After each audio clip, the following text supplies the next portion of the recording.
ಓಂ ನಮಃ ಶಿವಾಯ, ಓಂ ನಮಃ ನಾರಾಯಣಾಯ. ಸ್ವಾಮಿ ಕುರುಗಜ ನನ್ನೆಲ್ಲ ಪ್ರೀತಿ ವೀಕ್ಷಕ ಬಂಧುಗಳಿಗೆ ಶಿವಾಯನ್ ಕನ್ನಡ ಆಧ್ಯಾತ್ಮಿಕ ಚಾನಲ್ಗೆ ಸ್ವಾಗತ. ಈಗಾಗಲೇ ನಾನು ಎಷ್ಟು ಮುಖದ ಅಂದರೆ ಯಾವ ರಾಶಿಯವರು ಎಷ್ಟು ಮುಖದ ರುದ್ರಾಕ್ಷಿನ ಬಳಸಿದ್ರೆ ತುಂಬ ಒಳ್ಳೆಯದು, ತುಂಬ ಫಲಪ್ರದ ಅಂತ ಹೇಳಿದ್ದೇನೆ. ಈಗಾಗಲೇ ವಿಡಿಯೋ ಹಾಕಿದ್ದೇನೆ. 1 ರಿಂದ 14 ಮುಖದ ರುದ್ರಾಕ್ಷಿಗಳಿರುವಂಥದ್ದು. ಆಯಾಯ ರಾಶಿಗೆ ಎಷ್ಟೆಷ್ಟು ಮುಖದ ರುದ್ರಾಕ್ಷಿನ ಬಳಸಬೇಕು ಅನ್ನೋದು ಕೂಡ ಇರುವಂಥದ್ದು. ಅಷ್ಟೇ ಮುಖದ ರುದ್ರಾಕ್ಷಿನ ಬಳಸಿದರೆ ಒಳ್ಳೆಯದು. ಹಾಗೆಯೇ ಅದಕ್ಕೊಂದು ಮಂತ್ರ ಅಂತ ಇದೆ. ನಿಮಗೆ ಎಷ್ಟು ಮುಖದ ರುದ್ರಾಕ್ಷಿನ ನೀವು ಬಳಸ್ತೀರೋ ಅದಕ್ಕೆ ಒಂದೊಂದು ಮಂತ್ರ ಇರುವಂಥದ್ದು. ಅದನ್ನು ನೀವು ಯಾವಾಗ ರುದ್ರಾಕ್ಷಿಯನ್ನು ಬಳಸ್ತೀರಿ ಆವಾಗ ಆ ಒಂದು ಮಂತ್ರವನ್ನು ಪಠನೆ ಮಾಡಿದರೆ ತುಂಬ ಅಂದರೆ ಶಿವದೇವರ ಆಶೀರ್ವಾದನೇ ನಿಮಗೆ ಸಿಗುವಂಥದ್ದು. ಅದರ ಬಗ್ಗೆ ಹೇಳ್ತೇನೆ. ಯಾವ ಮಂತ್ರ ಯಾವ ಒಂದು ಮುಖದ ರುದ್ರಾಕ್ಷಿನ ಬಳಸುವಾಗ ಹೇಳಬೇಕು ಅಂತ. ಒಂದೇ ಒಂದು ಚಿಕ್ಕ ಒಂದು ಮಂತ್ರ, ದೊಡ್ಡದು ಏನೂ ಇಲ್ಲ. ಅದನ್ನು 11 ಬಾರಿ ಪಠನೆ ಮಾಡಿ ನೀವು ಧರಿಸಬೇಕು. ಅದಕ್ಕಿಂತ ಮುಂಚೆ ಒಂದು ಸ್ಪಷ್ಟನೆ ಏನು ಅಂದರೆ, ನಿನ್ನೆ ನಾನು ಬರೀ ಲೈಕ್ ಮಾಡಿದ್ದೇನೆ ನಿಮ್ಮ ಮೆಸೇಜ್ಗೆ. ಎಷ್ಟೇ ಸಮಯದ ಅಭಾವ ಇದ್ದರೂ ಕೂಡ ನಾನು ನಿಮ್ಮ ಸ್ಪಂದನೆ ಮಾಡ್ತೇನೆ. ಏನು ಅಂತ ಗೊತ್ತಿಲ್ಲ, ನಾನು ಮೆಸೇಜ್ ಮಾಡಲಿಕ್ಕೆ ಆಗ್ತಾಯಿಲ್ಲ. ಅದಕ್ಕೆ ಮೆಸೇಜ್ ಏನು ಬಟನ್ ಇದೆ ಅದು ಸ್ಟಕ್ಕಿಂಗ್ ಮೋಡಲ್ಲಿ ಇದೆ. ಗೊತ್ತಿಲ್ಲ ಅದು ಯೂಟ್ಯೂಬ್ ಕಡೆಯಿಂದ ಆಗಿದೋ ಏನು ಅಂತ ಗೊತ್ತಿಲ್ಲ. ಕೆಲವರಿಗೆ ಪಾಪ ನನ್ನ ನೋಟಿಫಿಕೇಷನ್ ಸಿಗೋದಿಲ್ಲ. ಸಾವಿತ್ರಮ್ಮ ಪಾಪ ಮೆಸೇಜ್ ಮಾಡ್ತಾ ಇರ್ತಾರೆ. ಹಾಗೆಯೇ ಅಕ್ಷತಾ ಶೆಟ್ಟಿ ಅವರು ಕೂಡ ಪಾಪ ಯಾವಾಗಲಾದರೂ ಒಮ್ಮೆ ಸಿಗುತ್ತೆ, ಅವರು ಹಾಕ್ತಾರೆ, ಬಟ್ ನನಗೆ ಸಿಗ್ತಾ ಇಲ್ಲ. ಏನು ಅಂತ ಗೊತ್ತಿಲ್ಲ. ಏನು ಎತ್ತ ಅಂತ ನನಗೆ ಏನು ಅಂತಲೇ ಅರ್ಥ ಆಗ್ತಾ ಇಲ್ಲ. ನನಗೆ ತುಂಬ ಬೇಜಾರಾಗ್ತಾ ಇದೆ. ಏನು ಅಂದರೆ ಸರಿಯಾಗಬಹುದು, ಯಾವಾಗ ಸರಿಯಾಗುತ್ತೆ ಅಂತ ಗೊತ್ತಿಲ್ಲ. ಈಗ ನಿನ್ನೆಯಿಂದ ಸ್ಟಕ್ಕಿಂಗ್ ಮೋಡಲ್ಲಿ ಇದೆ. ಅದು ಮೆಸೇಜ್ ಬಟನ್ ನಾನು ಎಷ್ಟೇ ಪ್ರೆಸ್ ಮಾಡಿದ್ರು ಓಪನ್ ಆಗ್ತಾ ಇಲ್ಲ YT ಸ್ಟುಡಿಯೋದಲ್ಲಿ. ಅದಕ್ಕೆ ನನಗೆ ರಿಪ್ಲೈ ಮಾಡಲಿಕ್ಕೆ ಆಗಲಿಲ್ಲ. ಬೇಜಾರು ಮಾಡಬೇಡಿ. ನಾನು ಎಷ್ಟೇ ಬ್ಯುಸಿ ಇದ್ದರೂ ಕೂಡ ನಿಮ್ಮ ಮೆಸೇಜ್ ನೋಡಿದ ತಕ್ಷಣ ರಿಪ್ಲೈ ಮಾಡ್ತೇನೆ. ನನಗೆ ಏನು ಅಂದರೆ, ನೀವೇನಾದರೂ ಸಮಸ್ಯೆಯನ್ನು ನನಗೆ ಮಾಡಿದರೆ ಅದಕ್ಕೆ ನನಗೆ ರಿಪ್ಲೈ ಮಾಡಲಿಕ್ಕೆ ಆಗುತ್ತಾ ಇಲ್ವಾ, ಎಷ್ಟು ಯಾವಾಗ ಓಪನ್ ಆಗುತ್ತೆ, ಯಾವಾಗ ಅದು ಇದು ಆಗುತ್ತೆ ಅಂತ ಗೊತ್ತಿಲ್ಲ. ನಿನ್ನೆಯಿಂದ ಹಾಗೆ ಆಗ್ತಾ ಇದೆ. ದಯವಿಟ್ಟು ಅರ್ಥ ಮಾಡ್ಕೊಳ್ಳಿ. ನೋಡೋಣ ಯಾವಾಗ ಸರಿ ಆಗುತ್ತೆ ಅಂತ. ಲೈಕ್ ಮಾಡಲಿಕ್ಕೆ ಆಗುತ್ತೆ, ಲೈಕ್ ಮಾಡ್ಬೋದು. ಅದು ನಾನು ನಿಮಗೆ ಇದು ಕೂಡ ಕೊಡ್ತೇನಲ್ವಾ, ಸಿಂಬಲ್ ಏನು ಅದನ್ನು ನೋಡಿದ್ದೇನೆ ಅನ್ನೋದಕ್ಕೆ ನಿಮಗೆ ನಾನು ಅದಕ್ಕೆ ರಿಪ್ಲೈ ಮಾಡಿದ್ದೇನೆ ನಿನ್ನೆ. ಬಟ್ ಮೆಸೇಜ್ ಮಾಡಲಿಕ್ಕೆ ಆಗ್ತಾ ಇಲ್ಲ. ನೋಡೋಣ ಯಾವಾಗ ಆಗುತ್ತೆ ಅಂತ. ಆಗಬಹುದು. ಈಗ ಅಂತ ನಿನ್ನೆಯಿಂದ ಆ ಥರ ಆಗ್ತಾಯಿದೆ. ಇವತ್ತು ನಾಳೆಯಿಂದ ನೋಡ್ಬೋದು ಏನಾಗುತ್ತೆ ಅಂತ. ನಾನು ತಿಳಿಸ್ತೇನೆ ಏನು ಅಂತ ಮುಂದೆ ಕೂಡ.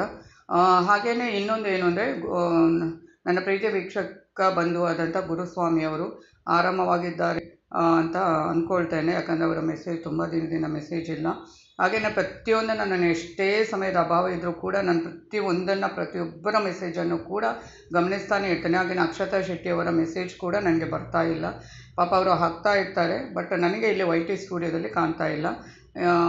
ಅದು ಕೂಡ ನನಗೆ ಬೇಸರ ಇದೆ. ಹಾಗೆ ಸಾವಿತ್ರಮ್ಮನಿಗೂ ಕೂಡ ಕೆಲವೊಂದು ನೋಟಿಫಿಕೇಷನನ್ನು ಇಡೋದು ಸಿಗ್ತಾ ಇಲ್ಲ ಅಂತ ಹೇಳ್ತಾ ಇದ್ದಾರೆ. ನೋಡೋಣ ಮುಂದೆ ಏನಾದರೂ ನೋಡೋಣ ಏನಾಗುತ್ತೆ. ಅವರಿಗೆ ರಿಪೋರ್ಟ್ ಮಾಡಬೇಕು, ಯಾರಿಗೆ ಯೂಟ್ಯೂಬ್ನವರಿಗೆ. ನೋಡೋಣ ಮುಂದೆ ಗೊತ್ತಾಗುತ್ತೆ ಏನು ಎತ್ತ ಅಂತ.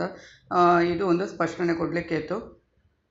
ಹಾಗೆಯೇ ಇವತ್ತು ನಾನು ಹೇಳ್ತಾ ಇದ್ದೇನೆ, ರುದ್ರಾಕ್ಷಿ ಅಂದರೆ ಎಷ್ಟು ಮುಖದ ರುದ್ರಾಕ್ಷಿಯನ್ನು ನೀವು ಬಳಸ್ತೀರಿ ನಿಮ್ಮ ರಾಶಿಗೆ ಅನುಗುಣವಾಗಿ ಈ ಒಂದು ಮಂತ್ರವನ್ನು 11 ಬಾರಿ ಪಠನೆ ಮಾಡಿ ನೀವು ಆ ರುದ್ರಾಕ್ಷಿಯನ್ನು ಹಾಕಿದರೆ, ಕೊರಳಿಗೆ ಹಾಕಿದರೆ ತುಂಬಾ ಒಳ್ಳೆಯದು. ಪ್ರತಿ ಒಂದು ದಿನ ನೀವು ಅಂದರೆ ನೀವು ರಾತ್ರಿ ತೆಗೆದಿಡ್ತೀರಿ ಅಂತ ಅಂದ್ಕೊಳ್ಳೋಣ. ಬೆಳಗಿನ ಹೊತ್ತು ಪೂಜೆ ಆದ ನಂತರ ಅದನ್ನು ಧರಿಸುವಾಗ ಈ ಒಂದು ಮಂತ್ರವನ್ನು ಒಂದೇ ಒಂದು ಲೈನಲ್ಲಿದೆ, ಸುಲಭವಾಗಿದೆ. ಒಂದು ಮುಖದ ರುದ್ರಾಕ್ಷಿಯನ್ನು ಬಳಸುವವರು ಓಂ ರೀಂ ನಮಃ, ಓಂ ರೀಂ ನಮಃ. 2 ಮುಖದ ರುದ್ರಾಕ್ಷಿ ಹಾಕುವವರು ಓಂ ನಮಃ. 3 ಮುಖದ ರುದ್ರಾಕ್ಷಿ ಹಾಕುವವರು ಕ್ಲೀಂ ನಮಃ. 4 ಮುಖದ ರುದ್ರಾಕ್ಷಿ ಹಾಕುವವರು ಓಂ ರೀಂ ನಮಃ.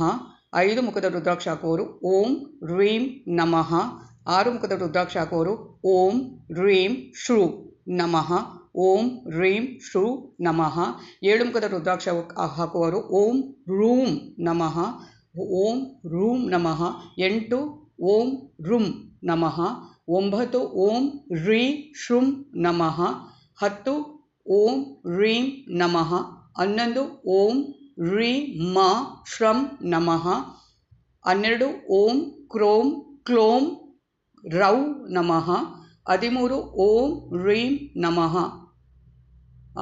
14ನೇದು ಓಂ ನಮಃ. ಅರ್ಥ ಆಯಿತು ಅಂತ ಅಂದ್ಕೊಳ್ತೇನೆ. ಇಷ್ಟು 14 ಮುಖದ ರುದ್ರಾಕ್ಷಿ ಇರುವಂಥದ್ದು.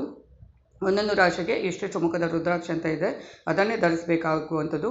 ಇದನ್ನು ಈ ಒಂದು ನಿಮಗೆ ಎಷ್ಟು ಮುಖದ ರುದ್ರಾಕ್ಷ ನೀವು ಬಳಸಿದ್ರು ಅದಕ್ಕೆ ನಾನು ಏನು ಮಂತ್ರ ಹೇಳಿದ್ನೋ ನಾನು 11 ಬಾರಿ ಪಠನೆ ಮಾಡಿ ನೀವು ಧರಿಸಿದ್ರೆ ಸಾಕ್ಷಾತ್ ಶಿವದೇವರ ಒಂದು ಅನುಗ್ರಹ ಆಶೀರ್ವಾದ ಸಿಗುವಂಥದ್ದು ತುಂಬ ಒಳ್ಳೆಯದಾಗುತ್ತೆ. ಮತ್ತು ಇನ್ನೊಂದು ಏನು ಅಂದರೆ ಇದು ಶಿವ ಮಹಾಪುರಾಣ ಏನಿದೆ ಅದರಲ್ಲೇ ಬಂದಿದ್ದಂಥದ್ದು, ಅದನ್ನೇ ನಾನು ನಿಮಗೆ ಹೇಳಿದ್ದಂಥದ್ದು. ಇದು ಇವತ್ತಿನ ವಿಡಿಯೋ ಆಗಿರುತ್ತೆ. ಧನ್ಯವಾದಗಳು.